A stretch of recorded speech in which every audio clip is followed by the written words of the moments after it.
C'est une exposition de grande ampleur sur un sujet jusqu'ici très peu traité en France. Le modèle noir de Jéricho Amatis, présenté au musée d'Orsay, s'intéresse à un grand non-dit de l'histoire de l'art, l'importance des modèles noirs. Elle montre comment les artistes français ont fait émerger une nouvelle image des Noirs de France, hommes et femmes.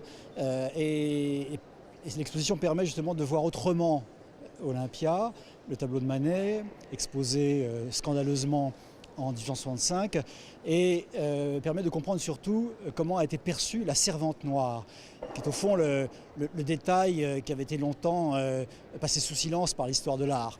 Laure, la servante noire représentée sur Olympia de Manet, sera le point de départ de la conception de cette exposition parisienne. Autour de ce tableau, une centaine d'œuvres de la Révolution à l'entre-deux-guerres. Le portrait de Madeleine, anciennement portrait d'une négresse de Marie-Guillemine Benoît, nous accueille et nous mène vers les représentations du jeune noir à l'épée, de Joseph, d'Aïcha ou de la danseuse créole de Matisse. Une identité noire s'affirme progressivement à travers différents moments de cette époque. Ces toiles joueront d'ailleurs un rôle dans l'histoire. L'exposition fait écho au monde de l'esclavage, au monde des colonies. Ces hommes et ces femmes en étaient les représentants.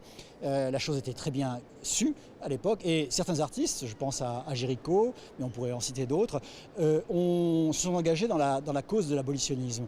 Ils ont, avec leur pinceau, lutté et précipité l'abolition de l'esclavage qui est effective en 1848. Dernièrement, Son Altesse Sérénissime, le Prince Albert II, a découvert cette exposition présentée jusqu'au 21 juillet au musée d'Orsay à Paris, tout comme de nombreux visiteurs qui prennent le temps de s'arrêter devant chaque œuvre pour mieux comprendre le rapport entre le modèle et l'artiste. C'est une exposition qui est très importante en nombre d'œuvres qui sont présentées, mais aussi dans la thématique, qui est une thématique originale, puisqu'on prend un modèle qui est noir, auquel on ne pense pas spécialement à prime abord, comme étant un modèle particulier à notre époque. Pour moi, c'est très intéressant de découvrir l'histoire par des dates culturelles. C'est très intéressant.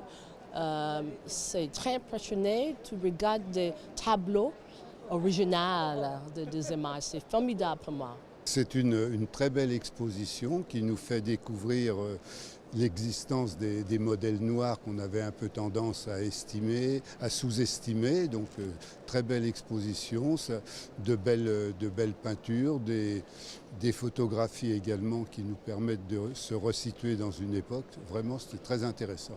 Une trentaine d'événements s'articulent autour de cette exposition, dont un volet culturel avec notamment l'artiste Abdel Malik, le comédien Pascal Légitimus ou l'ancien footballeur Lilian Thuram. Après 4 mois de présentation au musée d'Orsay, le modèle noir de Jéricho Amatis s'exportera en Guadeloupe au mémorial de Pointe-à-Pitre en septembre prochain.